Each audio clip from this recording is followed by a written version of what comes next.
Good morning, dear students. Welcome to online class of Ideal Study Center, Social Science 1. കഴിഞ്ഞ ക്ലാസ്സിൽ നമ്മൾ social science 1-ൽ world at the in the 20th century എന്ന ചാപ്റ്ററിൽ first world war, causes, result, then economic depression, ഇത്രയും ഭാഗങ്ങളാണ് നമ്മൾ discuss ചെയ്തത്. ഓക്കെ, അപ്പോൾ ഈ ഭാഗങ്ങൾ നിങ്ങൾക്ക് മനസ്സിലായിട്ടുണ്ടാവും എന്ന് വിചാരിക്കുന്നു.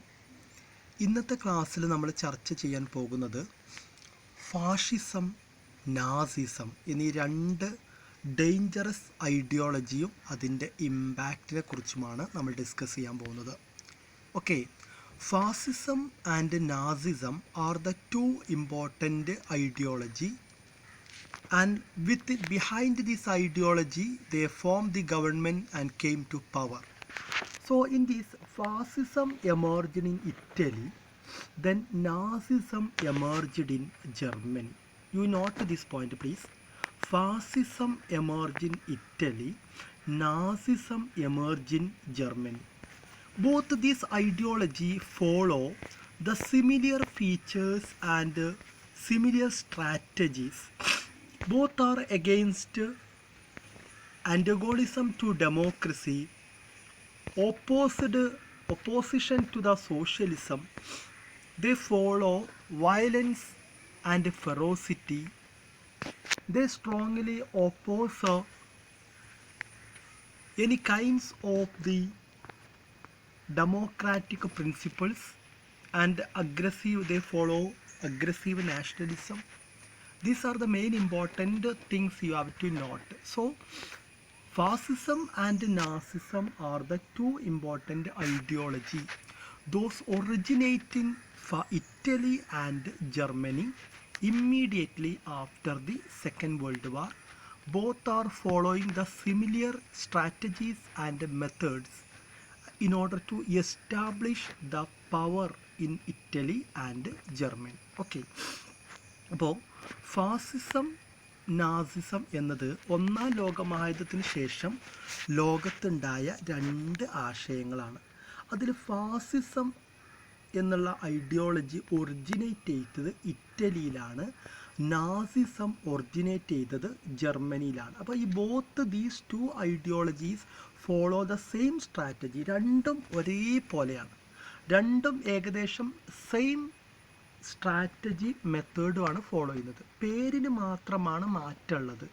അതേപോലെ അത് ഒറിജിനേറ്റ് ചെയ്ത രാജ്യങ്ങൾ, ഒരു നേഷൻ ഇറ്റലി ആണെങ്കിൽ മറ്റൊന്ന് ജർമ്മനിയാണ് എന്നുള്ള ഡിഫറൻസ് മാത്രമാണുള്ളത്. Both are following the same way. Okay, that we will discuss later. So the first one we are going to discuss the first one, fascism. Fascism is the ideology that followed by Benito Mussolini in Italy. Okay, Benito Mussolini in Italy. And please note one sentence that given to your textbook. War is to men what maternity is to women. That is followed by Mussolini. Benito Mussolini's words is, war is to men what maternity is to women. പുരുഷന് യുദ്ധം സ്ത്രീക്ക് മാതൃത്വം പോലെയാണ്. ഒരു സ്ത്രീക്ക് പ്രസവിക്കാൻ കഴിയുന്നത് പോലെയാണ് ഒരു പുരുഷന് യുദ്ധം. ഒഴിവാക്കാൻ കഴിയാത്തൊരു കാര്യമാണ്. അപ്പോൾ ഈ ഒരു പോയിന്റ്സ് തന്നെ നിങ്ങൾക്ക് മനസ്സിലാക്കാം. What is the main, the notable ideology of the fascism. That means the fascism point out the aggressive policy, or that we called the violence and ferocity. So the main important propounder of the fascism is Benito Mussolini. Benito Mussolini is the propounder of the fascism. Then what are the main important causes for the emergence of fascism in Italy?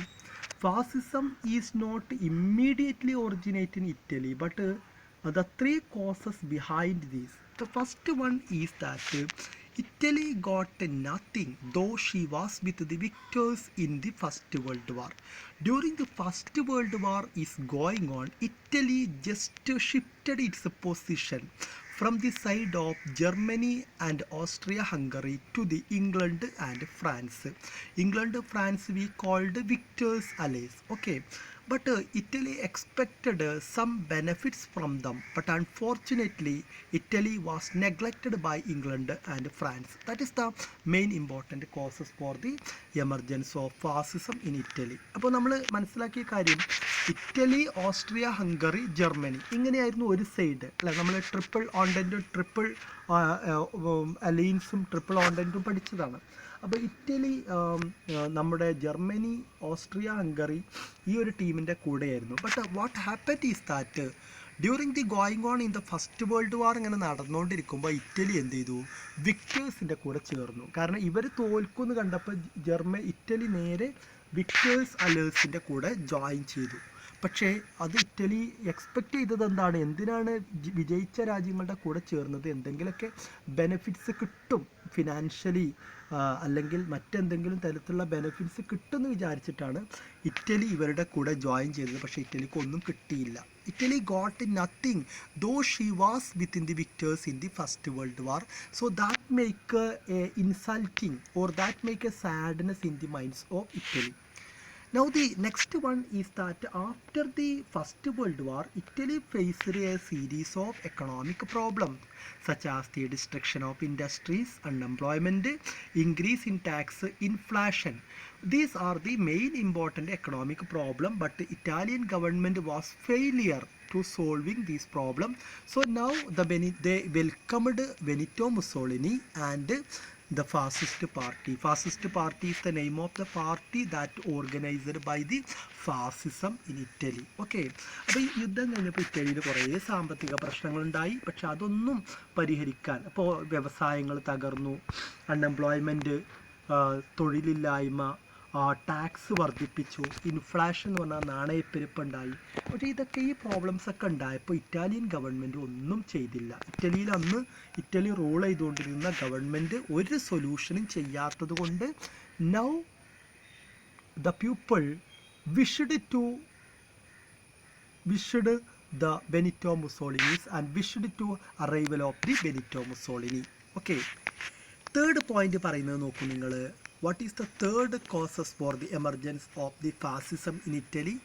Industrialist, that means capitalist in Italy, and they feared that Italy may moving to the side of the socialism. So they wished the arrival of the Benito Mussolini. They dreamt of Benito Mussolini's government that may save Italy. Okay. അപ്പോൾ Italy എങ്ങാനും Russian മാതൃകയിൽ സോഷ്യലിസത്തിലേക്ക് പോകുമോ എന്ന് ഇറ്റലിയിലുള്ള capitalist, industrialist വിശ്വസിച്ചു. അപ്പോൾ അതുകൊണ്ട് അവർ Benito മുസോളിനിയെ ആഗ്രഹിച്ചു. അതായത് ഫാസിസം ഇറ്റലിയിൽ വരാൻ അവർ ആഗ്രഹിച്ചു പോയി. അപ്പോൾ ഈ 3 കാരണങ്ങളാണ് ഇറ്റലിയിൽ ഫാസിസം എമർജ് ചെയ്തത്. ഒന്നാമത്തത് Italy got nothing and after the First world war. Second one, several economic problems faced by Italy, but Italian government was unable to solve the economic problem. Third one, industrialists in Italy, they feared that Italy may moving to the socialism. So these are the main important causes provide the golden opportunity for the arrival of Benito Mussolini in Italy. അപ്പോൾ ഇറ്റലിയിൽ Benito Mussolini അധികാരത്തിൽ വരാൻ ഈ 3 കാരണങ്ങളാണ് ഉണ്ടായിരുന്നത്. Okay. Thus Benito Mussolini come to Italy very soon after the First World War. The Benito Mussolini came to power, established the fascist government in Italy. When they came to power, they introduced a lot of the administrative changes in the field of political and economic.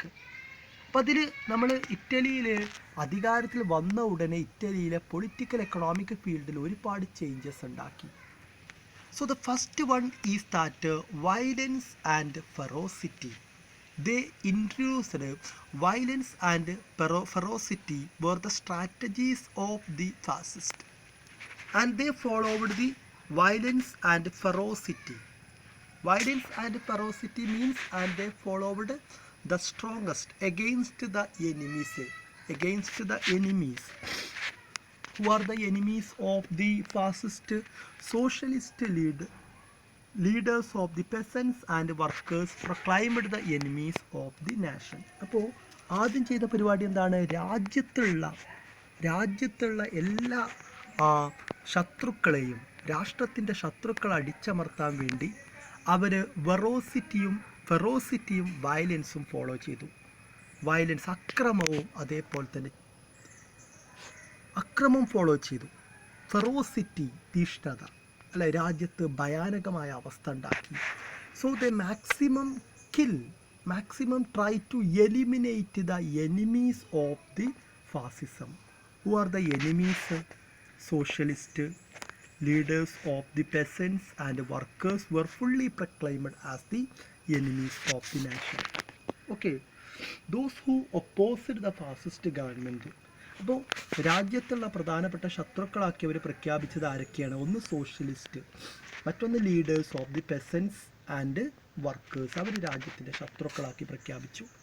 അവർ മുഴുവനായിട്ടും execute ചെയ്തു, വധിച്ച് കളഞ്ഞു. Okay, the next one is that the Mussolini aimed at to restore the Roman Empire, ancient Roman Empire.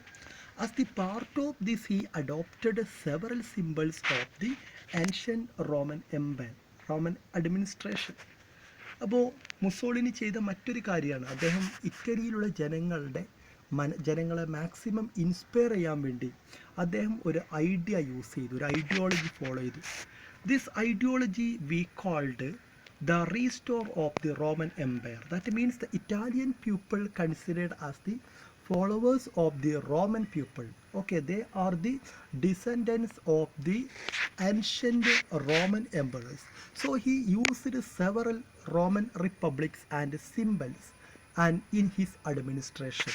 Okay, അപ്പോൾ ഇറ്റലിയിലെ ജനങ്ങളെ maximum കയ്യിലെടുക്കാൻ വേണ്ടി അദ്ദേഹം ഭയങ്കരമായ രീതിയിൽ ഇറ്റലിയിലത്തെ ആൾക്കാരൊക്കെ പഴയ കാലമുള്ള റോമൻ എംപറേഴ്സിൻ്റെ ബാക്കിക്കാരാണ്, ഫോളോവേഴ്സാണ് എന്നുള്ള അതിൻ്റെ ഫോളോവേഴ്സാണ് എന്ന്, അവരുടെ കണ്ടിന്യൂസ് ജനറേഷനാണ് എന്നുള്ള ഒരു ഐഡിയോളജി വെച്ച് പുലർത്തി. Okay, then he maximum used to suppress the opponents, especially socialist leaders of the peasants and workers by appointing a new military organization is known as the Black Shirt. Okay, Black Shirt is the name of a military group framed or organized by the Benito Mussolini in order to suppress the opponents.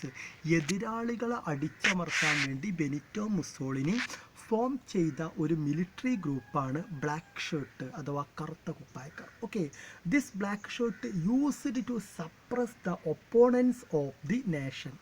Then after Benito Mussolini followed aggressive foreign policy. That means Italy imitate just like the big powers Britain and France. They maximum try to capture the several countries under their controls. And just like the Britain and France. കാരണം first world war കഴിഞ്ഞപ്പോൾ ഇറ്റലിയുടെ അവസ്ഥ എന്താ? സ്വന്തമായിട്ട് കോളനിയൊന്നുമില്ല.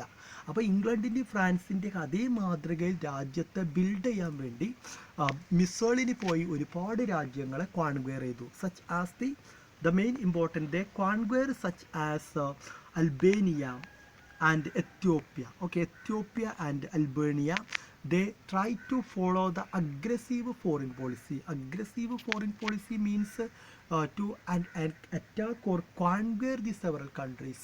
നിരവധി രാജ്യങ്ങളെ ആക്രമിച്ച് അവരുടെ അണ്ടറിൽ വരുത്തി. So these activities of Benito Mussolini dragged him into the Second World War immediately. അപ്പോൾ നിങ്ങൾ ഒന്നും കൂടി ഓർത്തു വെക്കുക, fascism originate in Italy, profounder Benito Mussolini. There is the three causes behind the emergence of the fascism. What is the main important idea? Violence and ferocity.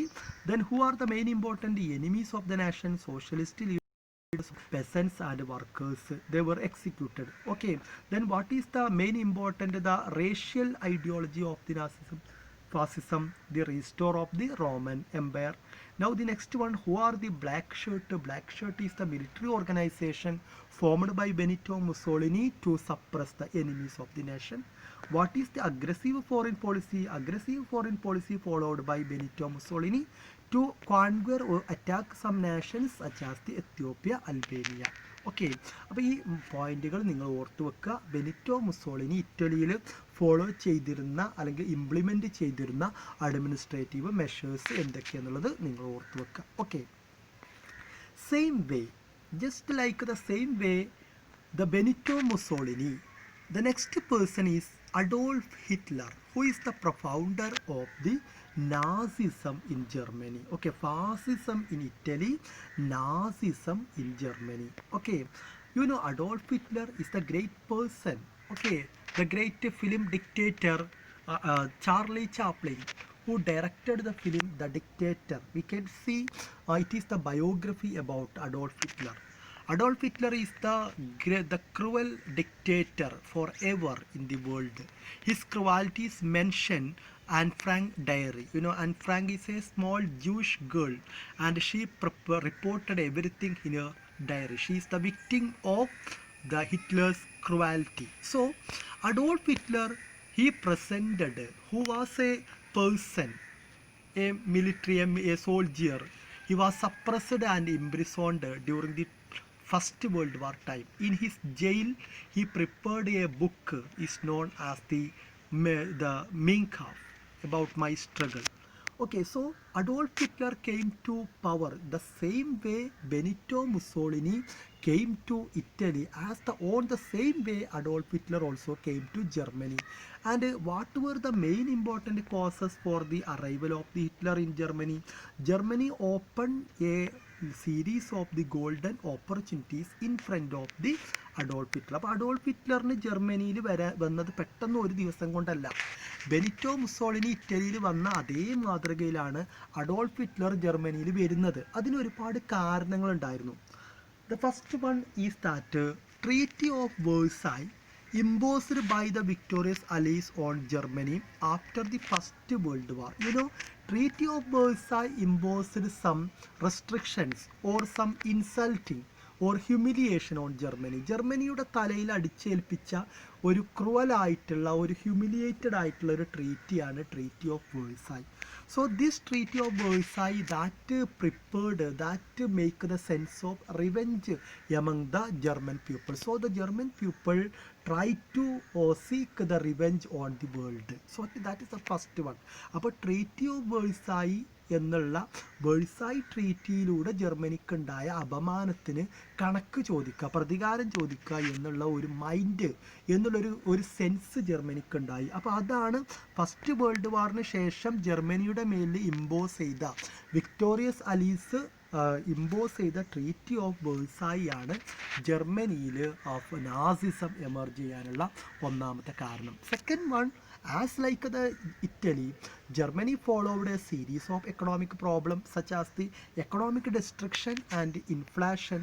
And then next one is that but the German government was unable to solve this problem, unable to settle these issues. So German government one by one they come and they going. So that is the in resultant the political uncertainty means a series of the government one by one came to power in Germany, but they couldn't solve the problems in that time. അപ്പോൾ German government ഈ സാമ്പത്തിക പ്രശ്നങ്ങൾക്ക് പരിഹരിക്കാൻ കഴിഞ്ഞത് മാത്രമല്ല, ജർമ്മനിയിൽ പല ഗവൺമെൻറ്റുകളും കുറഞ്ഞ സമയത്തേക്ക് വരികയും പോവുകയും ചെയ്തപ്പോൾ ഒരു പൊളിറ്റിക്കൽ അൺസർട്ടൈനിറ്റി എന്ന ഒരു രാഷ്ട്രീയമായ അസ്ഥിരത ജർമ്മനിയിലുണ്ടായി. ഓക്കെ, അപ്പോൾ ഈ കാരണങ്ങൾ കൊണ്ടാണ് അഡോൾഫ് ഹിറ്റ്ലർ ജർമ്മനിയിൽ അധികാരത്തിൽ വരുന്നത്. Okay, Adolf Hitler came to power in Germany by using these as the golden opportunity and he followed the idea Nazism.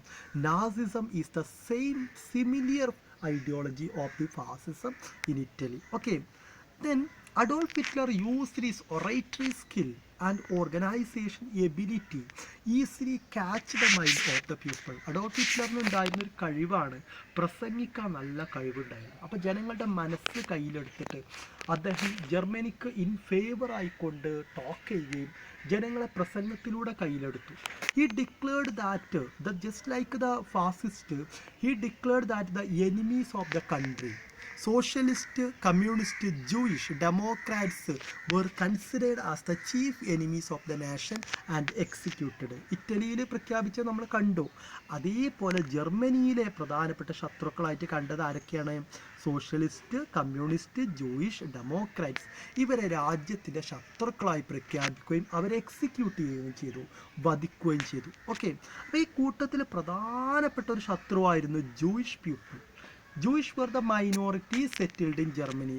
Hitler held that Jews were the responsible for the Germany's ruin and humiliation. So he massacred the number of the Jewish people by constructing a special camp known as the Nazi concentration camp. അപ്പോൾ ഈ കൂട്ടത്തിൽ അപ്പോൾ ഈ നാസിസത്തിൻ്റെ ശത്രുക്കൾ ആരൊക്കെയാണെന്ന് ചോദിച്ചാൽ ഒരുപാട് ആളുകൾ നമ്മൾ പറഞ്ഞു. ആരൊക്കെയായിരുന്നു?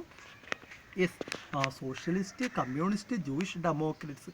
ഈ കൂട്ടത്തിൽ ഏറ്റവും പ്രധാനപ്പെട്ട ശത്രുക്കളായിരുന്നു ആര്? ജൂതന്മാർ, ജൂയിഷ് പീപ്പിൾ.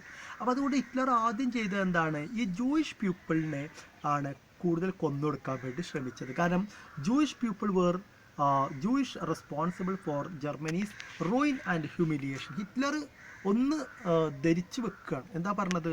ജൂതന്മാരാണ് ജർമ്മനിയുടെ എല്ലാ നാശത്തിനും അപമാനത്തിനും കാരണം. Ruin and humiliation. So he massacred the Jewish people. അങ്ങനെ അദ്ദേഹം ജൂതന്മാരെ കൂട്ടത്തോടു കൂടി കൊന്നൊടുക്കാൻ തുടങ്ങി. അതിന് കൊന്നൊടുക്കുന്നത് നമ്മൾ വിളിക്കുന്ന പേരാണ് മെസാക്കർ എന്ന് പറയാം, അല്ലേ? കൂട്ടക്കൊല.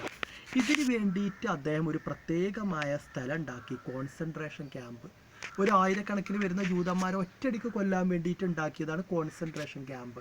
ഒരു പ്രത്യേക ക്യാമ്പിൽ പാർപ്പിക്കുക, അവിടെ വെള്ളവും ഭക്ഷണമൊന്നും കൊടുക്കാതെ അവരെ കൊല്ലുക, നരകയാതന അനുഭവിച്ച്. Okay, the system we called Holocaust. ഈ ഒരു ഇങ്ങനെ ജൂതന്മാരെ കൂട്ടത്തോടു കൂടി കൊല്ലുന്നതിനെ നമ്മൾ വിളിച്ചിരുന്ന പേരാണ് holocaust. Holocaust is the process of the massacring of the Jewish people. This is known as the Holocaust. Then, in order to suppress and execute the opponents, just like Benito Mussolini, Adolf Hitler also followed a military group.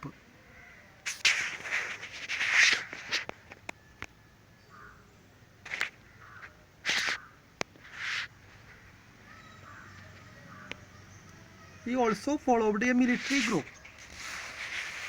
This military group we called, what's name? Brown shirt. Black shirt is we discussed about were fascist government. As like Adolf Hitler followed brown shirt and a secret police known as the Gestapo. Okay, in order to in the charge of assaulting and massacring Jewish. ജൂതന്മാരെ കൊന്നെടുക്കാനും വിചാരണ ചെയ്യാനൊക്കെ വേണ്ടിയിട്ട് പ്രത്യേകമായ military group, അതിനെ brown shirt Gestapo എന്നൊരു രഹസ്യ police വിഭാഗത്തെ രൂപീകരിച്ചു. ഓക്കെ, അപ്പോൾ ഇതൊക്കെയാണ് അഡോൾഫ് ഹിറ്റ്ലർ ചെയ്ത പ്രധാനപ്പെട്ട കാര്യങ്ങൾ. Just like the Benito Mussolini has done, and he is propagating the restore of the Roman Empire, Adolf Hitler followed the policy of the purity of Aryan race. അപ്പോൾ ഇറ്റലിയിലുള്ള ജനങ്ങൾ റോമൻസിൻ്റെ ഫോളോവേഴ്സാണ് എന്നുള്ള policy വെച്ച പോലെ ജർമ്മനിയിലുള്ള ജനങ്ങളെ Hitler മുന്നോട്ട് വെച്ച പോളിസി എന്തായിരുന്നു? They are the followers of the Aryans. Aryans were the followers. Okay, Hitler projected that Aryans, he defined that German peoples are the Aryans ancestry of the Germans. Okay, so Aryans race, Aryans should rule the world. ജർമ്മനിയിലുള്ള ആൾക്കാരൊക്കെ ആര്യന്മാരുടെ ഫോളോവേഴ്സാണ്. ഇന്നത്തെ German ജനത പണ്ട് കാലത്ത് ആര്യന്മാരുടെ എന്താണ് പിന്തുടർച്ചക്കാരാണ്. Aryans പറഞ്ഞാൽ നിങ്ങൾക്കറിയാം, പണ്ട് നമ്മൾ പഠിച്ചിട്ടുണ്ട്. They migrated to the Gangetic plains, അല്ലേ? നമ്മളെ വേദങ്ങളൊക്കെ തയ്യാറാക്കിയ വിഭാഗമാണ് ആര്യൻസ്. വളരെ ഇൻ്റലിജൻ്റ് ആയൊരു ടീമാണ്.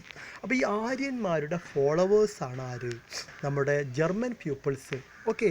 So Aryans should rule the Germany. അതുകൊണ്ട് Aryans should rule the world. ആര്യന്മാരാണ് ലോകം ഭരിക്കേണ്ടത് എന്നുള്ള ഒരു ഐഡിയ ഹിറ്റ്ലർ എന്ത് ചെയ്തു, ഫോളോ ചെയ്തു. Okay. So all other political parties except Nazi party were banned. Full trade unions were banned. അധികാരത്തിൽ വന്ന ഉടനെ ശത്രുക്കളെ മുഴുവൻ കൊന്നൊടുക്കി. നാസി പാർട്ടി അല്ലാത്ത മുഴുവൻ പാർട്ടികളും നിരോധിച്ചു. ട്രേഡ് യൂണിയനെ പോലും രാജ്യത്ത് വിലക്കേൽപ്പിച്ചു. ഓക്കെ. അതിന് പുറമെ എന്താ ചെയ്തത്? And military service made compulsory. Hitler incited spirit of the revenge among the people. ജർമ്മൻകാരുടെ മനസ്സിലൊക്കെ പ്രതികാരം കോരിയൊഴിച്ചു. And he used newspaper, TV, radio, cinema, education system, everything he used to propagate the Nazi ideology. Okay.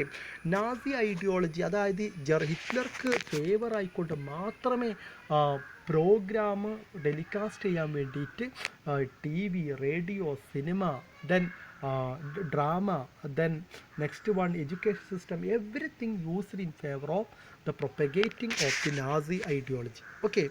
So he maximum tried to make the feelings of the revenge among the Germans. Okay, ഇതൊക്കെ അദ്ദേഹം follow ചെയ്തു. Then finally Hitler adopted the aggressive foreign policy in order to conquer the Austria and Czechoslovakia. Austria and Czechoslovakia he followed. അപ്പോൾ ഈ കാര്യങ്ങളൊക്കെ use ചെയ്ത പോലെ അദ്ദേഹം വിദേശ രാജ്യങ്ങളെ കൂടി ആക്രമിക്കാൻ വേണ്ടി മുസോളിനി അൽബേനിയ, എത്യോപ്യ ഇൻവൈഡ് ചെയ്ത പോലെ, കോൺക്വയർ ചെയ്ത പോലെ ഹിറ്റ്ലർ ആക്രമിച്ച രാജ്യങ്ങളായിരുന്നു Austria and Czechoslovakia. That dragged Germany into the second world war. Okay.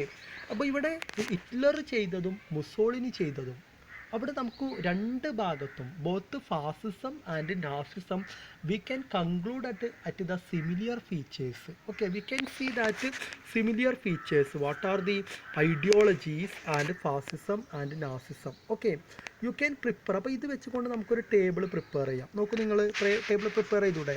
Purity of race, fascism. Restore the Roman empire, Nazism. Purity of Aryan race. Then military organisation, fascism. Black shirt, Nazism. Brown shirt. Okay.